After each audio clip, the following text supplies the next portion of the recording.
Hello সেভেনের বাচ্চা কাচ্চারা, তোমাদের সাথে আজকে আলোচনা করতে চলে আসলাম তথ্য প্রযুক্তির প্রথম চ্যাপ্টারটি নিয়ে, যেটিকে বলা হচ্ছে প্রাত্যহিক জীবনে তথ্য ও যোগাযোগ প্রযুক্তি।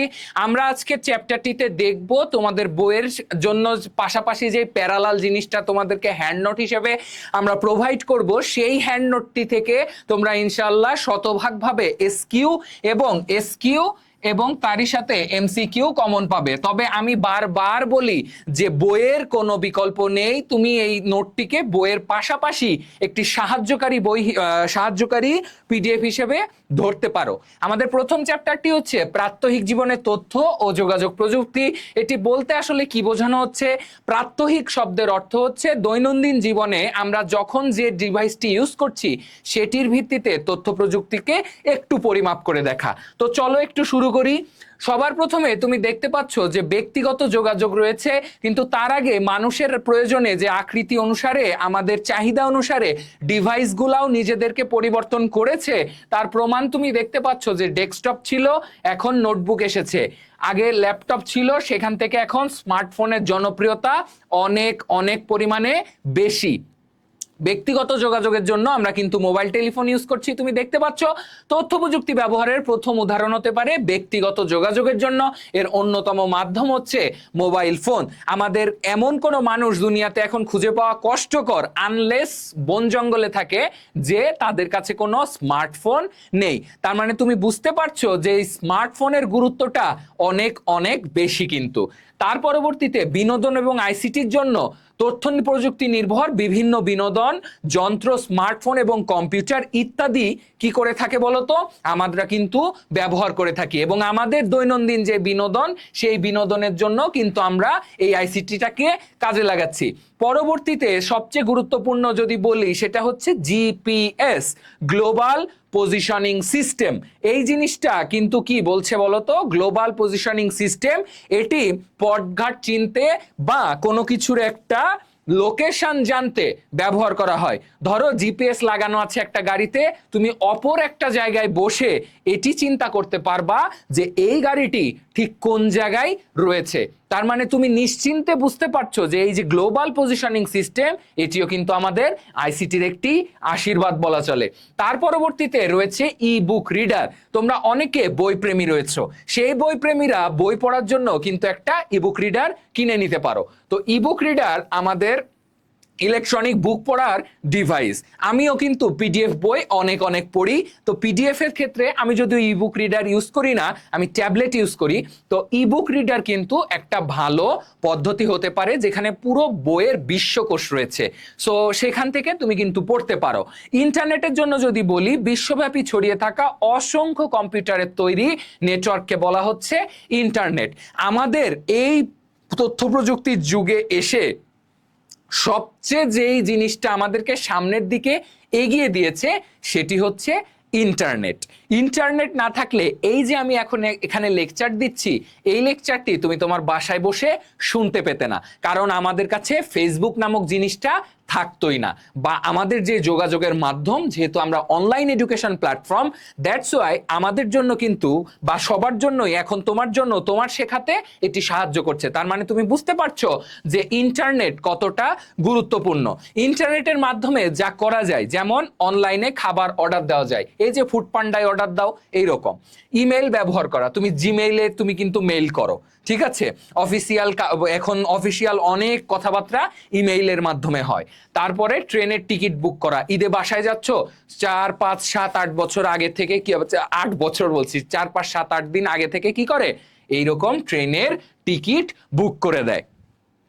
সর্বশেষ যদি বলি আমরা এখানে আসলে কি করেছিলাম, দেখতে পাচ্ছ যে বঙ্গবন্ধু স্যাটেলাইট 1 নামে একটি স্যাটেলাইট বা কৃত্রিম উপগ্রহ কিন্তু আমরা পাঠিয়েছি। কোথায় আমরা পাঠিয়েছি? বঙ্গবন্ধু স্যাটেলাইট নামে একটি উপগ্রহ, যেটি বাংলাদেশের প্রথম স্যাটেলাইট এবং পৃথিবীর 57তম দেশ হিসেবে স্যাটেলাইটের অধিকারী আমরা হয়েছি 2018 সালের 12ই মে। এইখানে যুক্তরাষ্ট্রের কেনেডি মহাকাশ কেন্দ্র থেকে উৎক্ষেপণ করা হয়েছিল।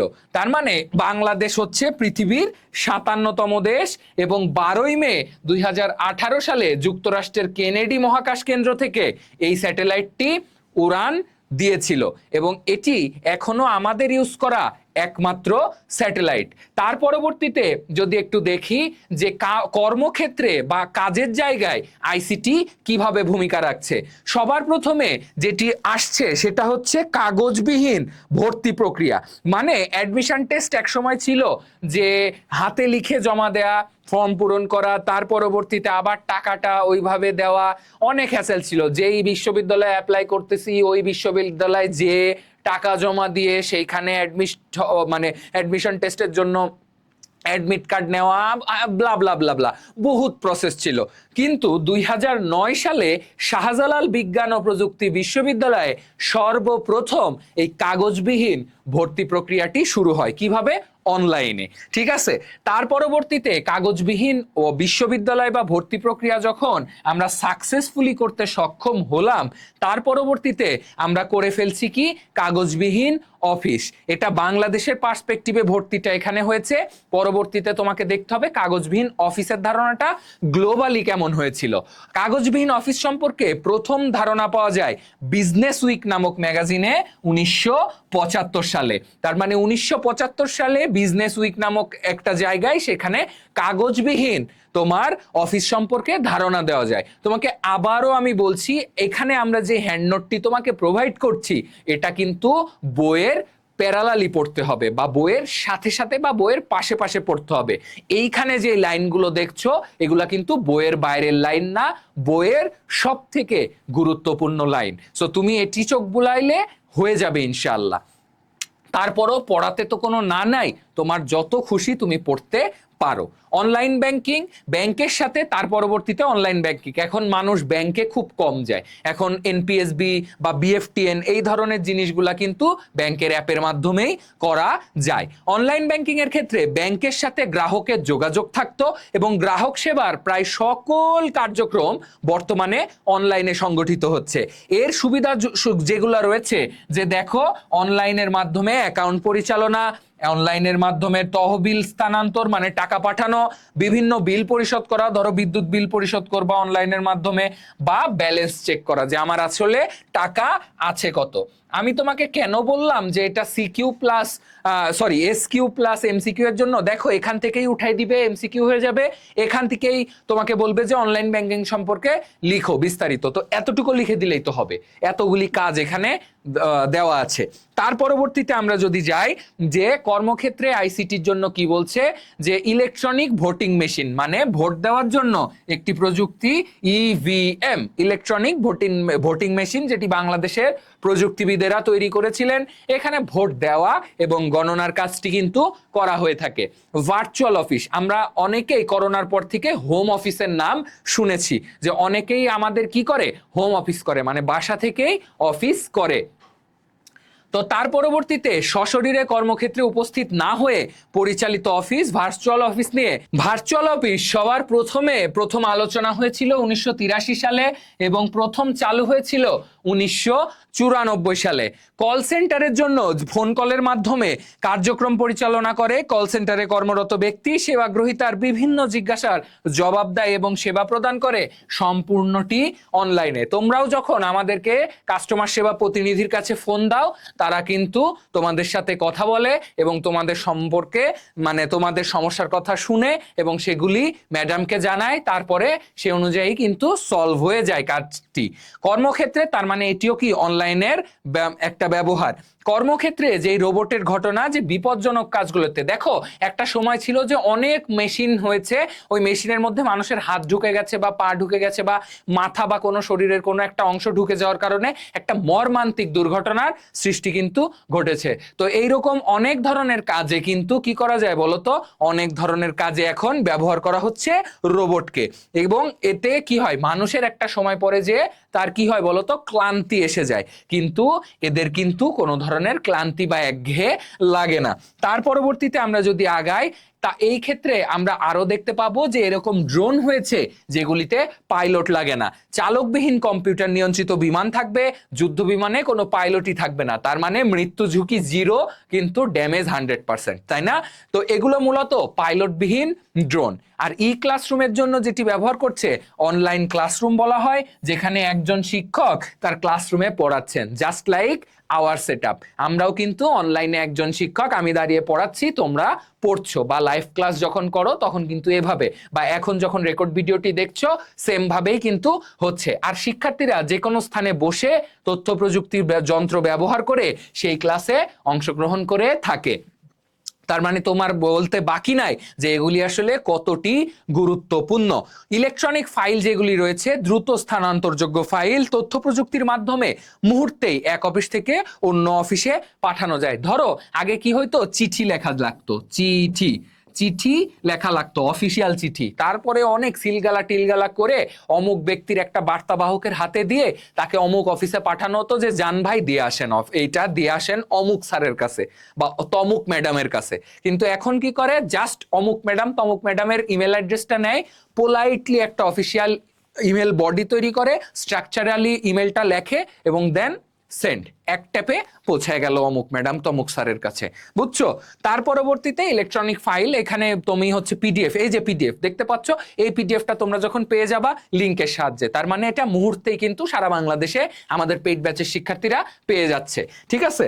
তার পরবর্তীতে যদি দেখি যে সামাজিক জীবনে আমাদের আসলে কি কি প্রভাব ফেলেছে আইসিটি সামাজিক জীবনে, তুমি দেখতে পাচ্ছ যে আমরা খুদে বার্তার সাথে পরিচিত হয়েছি, যার নাম শর্ট মেসেজ সার্ভিস, অর্থাৎ SMS। এই SMS অনেক কাল আগে, আমি যখন ধরো তোমাদের বয়সে ছিলাম বা 6-5-এ ছিলাম, ওই টাইমে দেখতাম কি আমাদের তখন মিনিট কিনতো, বুঝছো? মিনিট কিনতো। আমি যখন ক্লাস 9-10-এ উঠি তখন একটু মোটামুটি হয়েছে, কিন্তু তার 6-7-এ যখন ছিলাম, তো তোমরা আবার 6-7 বললে তো 6-7 এরকম করো, 6-7, তাই না? তো ওইটা যে যখন 6-7-এর দিকে ছিলাম তখন এই যে SMS কেনার চল অনেক ছিল, যে এত টাকায় ততটা SMS, তত টাকায় অতটা SMS, এই জিনিসটা। তো ওইটাই বলছি যে আগে কিন্তু মানুষ SMS ইউজ করতো যখন তারা কেবল তাদের সমাজ জীবনের সোশ্যাল মিডিয়ার প্রভাবটা শুরু হয়েছে। এখন তো আমাদের ফেসবুক আছে, ইনস্টাগ্রাম আছে, হোয়াটসঅ্যাপ আছে, ভাইবার আছে, টুইটার আছে, তারপরে টেলিগ্রাম আছে, কত কিছু আছে, তাই না? এই প্ল্যাটফর্মগুলো দিয়ে কি আমরা কথা বলতে পারি। আচ্ছা, ও আবার কি গরিবের মেসেঞ্জার ইমো আছে, ওই সব মিলায় মোবাইলে ছোট বার্তা, আমন্ত্রণ পত্র, বিভিন্ন শুভেচ্ছা বার্তা ইত্যাদি পাঠাতে SMS বা খুদে বার্তার ব্যবহার করা হয়। এখন আমরা জাস্ট টাক টাক টাক টাক সেন্ড, টাক টাক টাক টাক সেন্ড, তাই না? খুদে বার্তা আমরা পেয়ে যাই এবং একে অপরের সাথে কানেক্ট থাকতে পারি। তার পরবর্তীতে আমরা কিন্তু এখন সোশ্যাল মিডিয়ার প্রোফাইল নিয়ে অনেক বেশি সচেতন, যে আমি কি দিচ্ছি, আমি কি দেখাইতে চাচ্ছি, আমি কি শো করছি সেটি। তো প্রোফাইল ব্যবহারকারীর পরিচিতিমূলক বিশেষায়িত একটা ওয়েব পেজ। স্ট্যাটাস মানে ফেসবুকে মনের ভাব প্রকাশ করার যে মাধ্যম, যে আজকে আমার মন ভালো নেই, আজকে আমার মনটি খারাপ আছে, এই ধরনের জিনিসগুলি স্ট্যাটাস হিসেবে কাজ করবে। পোস্টের জন্য কি সামাজিক যোগাযোগ মাধ্যম এক্স, যেটাকে টুইটার বলা হয়, সামাজিক যোগাযোগ মাধ্যমে এক্সে মনের ভাব প্রকাশ করার মাধ্যমে পোস্টটি করা যাবে। ই কার্ড বা ইলেকট্রনিক কার্ডটা দেখো কি জন্মদিন, ঈদ বা পূজা ইত্যাদি অনুষ্ঠানে শুভেচ্ছা বার্তা পাঠাতে ব্যবহার করা হয়, সাধারণত ইমেল বা খুদে বার্তার মাধ্যমে এটি পাঠানো হয়। তুমি দেখতে পেয়েছো এরকম ধরনের জিনিস কিন্তু বিকাশ থেকেও পাঠানো যায়, যে ঈদ উপলক্ষে।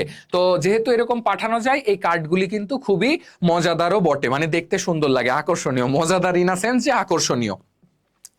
তারপরে ভিডিওর জন্য আমরা দেখেছি যে ভিডিও শেয়ারিং সাইট রয়েছে, যেটি ইউটিউব নামে পরিচিত আমাদের কাছে, এবং ছবি শেয়ারের জন্য আমরা photos.google.com অথবা flickr.com এর পরিচয় আমরা পেয়েছি, বইতেও রয়েছে। সামাজিক যোগাযোগ মাধ্যম হিসেবে তোমাদের ফেসবুক আছে, অফিসিয়াল সামাজিক যোগাযোগ হচ্ছে লিঙ্কডইন, যেখানে নানা ধরনের কোম্পানি পোস্ট করে এবং সেখান থেকে কি হয়, সেখান থেকে আমরা অনেকেই অনেক জায়গায় চাকরি পেয়ে থাকে। এক্স রয়েছে, যেটাকে আগে টুইটার বলতো। পরবর্তীতে সত্য বিক্রি হয়ে যাওয়ায় এখন এটা এক্স হয়ে গেছে। তার পরবর্তীতে আমরা যদি দেখি এখান থেকে আমরা এখন থেকে যেটা দেখব সেটা সম্পূর্ণরূপে এক কথার মতো যে এটার অ্যান্সার এটা, এটার অ্যান্সার এটা, এটার অ্যান্সার এটা। সো আশা করি তোমরা বুঝবা কোথাও ভ্রমণের ক্ষেত্রে পথঘাট চিনতে, জায়গার অবস্থান বের করতে সাহায্য করতে পারে জিপিএস। বর্তমান গাড়িগুলোতে সংযুক্ত করা থাকে জিপিএস। জিপিএস গুলোতে সংকেত পাঠায় কৃত্রিম উপগ্রহ। তার মানে এখানে কয়টা আছে? তিনটা তোমার কিন্তু জিপিএস নিয়ে হয়ে গেল, মেইন তিনটা জিনিস। তথ্য প্রযুক্তির যোগাযোগ মাধ্যম কি? মোবাইল। নিউট্রিনো কি? একটি মৌলিক কণা। নিউট্রিনো সম্পর্কে বিস্তারিত সঠিক তথ্য জানা যাবে কোথায়? ইন্টারনেট এবং উইকিপিডিয়ায়। এখানে আরো দুইটি কমপ্লিট হয়ে গেল। তথ্যের এক বিশাল ভান্ডার কি? ইন্টারনেট। খাবারের অর্ডার দেওয়া যায় কোথায়? ইন্টারনেট। শুধু কি খাবারের অর্ডার? ক্লাস করতেছো ইন্টারনেটে, আমি তোমাকে জাস্ট উদাহরণ দিয়ে বোঝাচ্ছি যে এই রকম ধরনের অ্যান্সার কিভাবে করতে হয় বা কিভাবে দিবা। ঠিক আছে। তার পরবর্তীতে তথ্য যোগাযোগ প্রযুক্তি ব্যবহার করে অনলাইনে বই পড়া যায়, ব্যাংকিং লেনদেন করা যায়, গেম খেলা যায়, ট্রেন ও প্লেনের টিকিট বুকিং করা যায়, ই চিকিৎসা কেন্দ্রের মাধ্যমে ভালো ভালো চিকিৎসা সেবা ভালো ডাক্তারের কাছ থেকে নেওয়া যায়। তার মানে তথ্য প্রযুক্তির কিন্তু একটা বড় ধাপ আমরা দেখছি আমাদের সামাজিক জীবনে বা আর্থসামাজিক প্রেক্ষাপটে অনেক বেশি গুরুত্বপূর্ণ হয়ে দাঁড়িয়েছে। তারপরে যদি আমরা আরেকটু দেখি, ঘরে বসে তথ্য প্রযুক্তি ব্যবহার করে ভর্তির আবেদন করতে প্রয়োজন হয় মোবাইল বা কম্পিউটার এবং একই সাথে ইন্টারনেটও লাগে। তারপরে যদি বলি প্রথম কে এটি হচ্ছে তোমার তৈরি করেছিল বা ব্যবহার করেছিল, নাম তার শাহজালাল বিজ্ঞান ও প্রযুক্তি বিশ্ববিদ্যালয়। আচ্ছা, তারপরে যদি দেখো যে ইন্টারকানেক্টেড নেটওয়ার্কটাকে কি বলা হচ্ছে? ইন্টারনেট বলা হচ্ছে। বিদেশি বিশ্ববিদ্যালয়গুলির ভর্তির তথ্য পাওয়া যাচ্ছে ইন্টারনেটের মাধ্যমে, যেটি দিয়ে বাংলাদেশ থেকে বহু শিক্ষার্থী বিদেশের বিভিন্ন বিশ্ববিদ্যালয়ে কিন্তু পড়ালেখা করতে যাচ্ছে। তথ্য প্রযুক্তির ব্যবহার করে আবেদনের ফলে কি সাশ্রয় হচ্ছে? সময় লাগছে কম, অর্থ লাগছে কম। একই সাথে সশরীরে প্রতিষ্ঠানে যেতে হচ্ছে না, এই কারণে শরীরের শারীরিক যে পরিশ্রম সেটিও লাঘব হচ্ছে। তথ্য প্রযুক্তি নির্ভর আবেদন প্রক্রিয়ায় কাগজের ব্যবহার থাকে না বললেই চলে, সুরক্ষিত হয় পরিবেশ। দেশের প্রথম তথ্য প্রযুক্তি নির্ভর ভর্তি প্রক্রিয়া চালু হয়েছিল 2009 সালে। তথ্য প্রযুক্তি ব্যবহারের প্রথম উদাহরণ বলা যায় ব্যক্তিগত যোগাযোগকে বর্তমানে বিনোদনের চমৎকার মাধ্যম হয়ে দাঁড়িয়েছে এই আইসিটি বা ইনফরমেশন অ্যান্ড কমিউনিকেশন টেকনোলজি। তারপরে ধীরে ধীরে বুদ্ধিমান যন্ত্রে পরিণত হচ্ছে মোবাইল, যেটাকে বিভিন্ন আপডেটের মাধ্যমে আপডেট করা হচ্ছে, তাই না? তার পরবর্তীতে যদি দেখি জিপিএস বা স্যাটেলাইট কি? এটি সংকেত পাঠাচ্ছে কৃত্রিম উপগ্রহ, গাড়ির পথ চেনাতে সাহায্য করছে এবং এইটি অত্যন্ত গুরুত্বপূর্ণ অজানা জায়গায় রাস্তা চিনে যাওয়ার জন্য। তারপরে ডিভাইসের আকার যদি দেখো, ডেস্কটপ থেকে এটি ছোট হচ্ছে, তার নাম ল্যাপটপ। নোটবুক থেকে ছোট হচ্ছে, তার নাম স্মার্টফোন। বঙ্গবন্ধু স্যাটেলাইটটি আমরা অলরেডি পড়েছি যে 57তম দেশ কোথা থেকে করেছি, সেটা হচ্ছে যুক্তরাষ্ট্রের কেনেডি মহাকাশ কেন্দ্র থেকে 12ই মে 2018 সালে এটি তোমার কি হয়েছে? উড্ডয়ন করেছে এবং আমাদের একমাত্র স্যাটেলাইট এটি।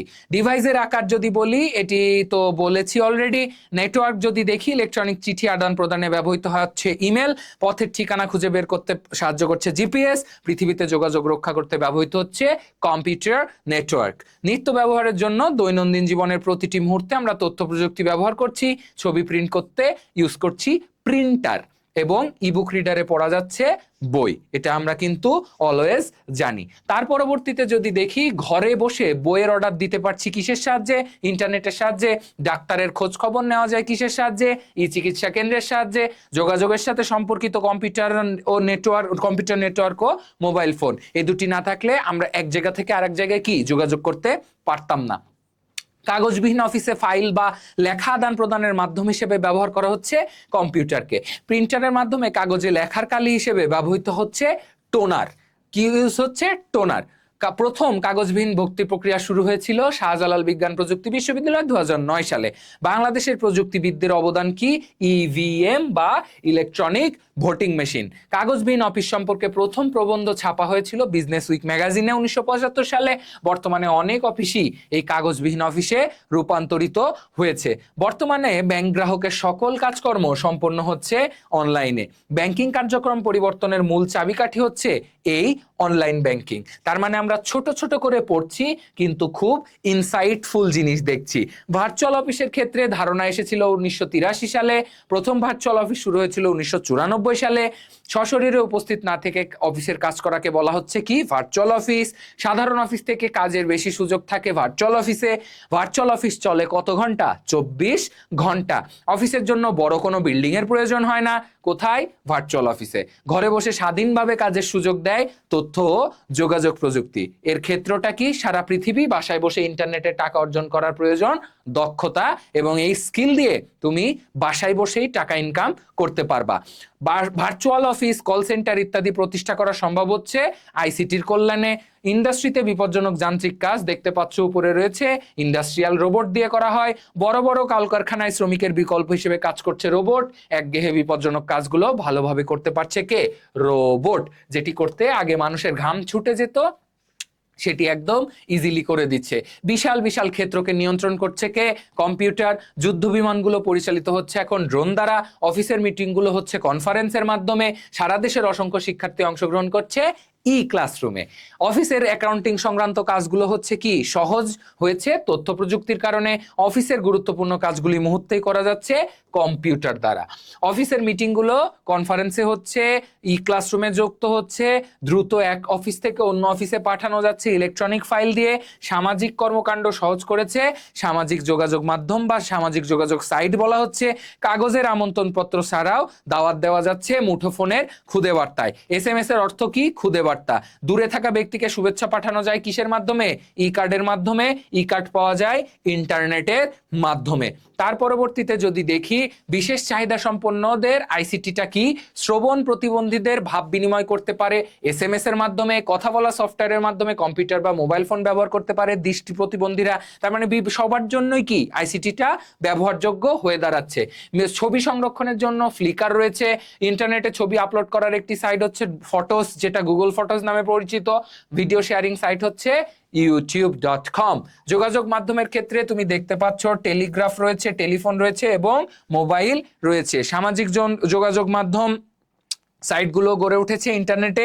বর্তমানে সামাজিক ওয়েবসাইটে রয়েছে প্রায় শতাধিক। সবচেয়ে বেশি ব্যবহৃত সাইটটির নাম হচ্ছে ফেসবুক এবং এক্স এর ওয়েবসাইট ঠিকানা হচ্ছে www.x.com। ছোট ছোট পোস্ট দ্রুত ছড়িয়ে দেয় কয়ে এক্স। তারপরে সামাজিক যোগাযোগ সাইট ব্যবহারকারীর পরিচিতিমূলক বিশেষায়িত ওয়েব পেজকে বলা হচ্ছে প্রোফাইল, যেটি আমরা সবাই মেনটেন করার চেষ্টা করি। ফেসবুকে মনের ভাব প্রকাশ করাকে বলা হয় স্ট্যাটাস। আর এক্সে বলা হয় পোস্ট। একটা ফেসবুকে যেটা স্ট্যাটাস ফেসবুক স্ট্যাটাস, এবং সেটা কি এক্সে সেটা পোস্ট বা এক্স হ্যান্ডেলে পোস্ট করার মতো। বর্তমানে পণ্যের বিজ্ঞাপন দেওয়ার জনপ্রিয় মাধ্যম হচ্ছে সামাজিক যোগাযোগ বা সামাজিক নেটওয়ার্কিং সাইট। সামাজিক যোগাযোগ সাইট হচ্ছে ফেসবুক, লিঙ্কডইন এবং সাথে সাথে এক্স। এবং কোটা সংস্কার আন্দোলন ও গণ অভ্যুত্থান সংগঠনের মাস কি ছিল? July August. তো এই তো এরই সাথে সাথে আমাদের প্রথম চ্যাপ্টারটি সম্পূর্ণ কমপ্লিট হয়ে গেল। আমরা কিন্তু ঠিক এভাবে শিখে গেলাম আইসিটির প্রথম চ্যাপ্টার। এগুলিই ছিল আইসিটির প্রথম চ্যাপ্টারের গুরুত্বপূর্ণ লাইনগুলি। তোমরা আরো সহায়ক বই দেখতে পারো বা বিভিন্ন ধরনের বই দেখতে পারো। আশা করি তাদের থেকে এখানে সুন্দর মতো সাজানো রয়েছে, যেটি তোমাকে ভালো রেজাল্ট করতে সাহায্য করবে। আবারও দেখা হবে আইসিটির অন্য কোনো চ্যাপ্টার নিয়ে। ততদিন পর্যন্ত তোমরা সবাই ভালো থাকো, সুস্থ থাকো এবং আনন্দে থাকো, এবং অবশ্যই ক্লাসভেলের সাথেই থাকো। তোমাদের জন্য শুভকামনা রইল। আজকের ক্লাসটি এই পর্যন্তই। আসসালামু আলাইকুম।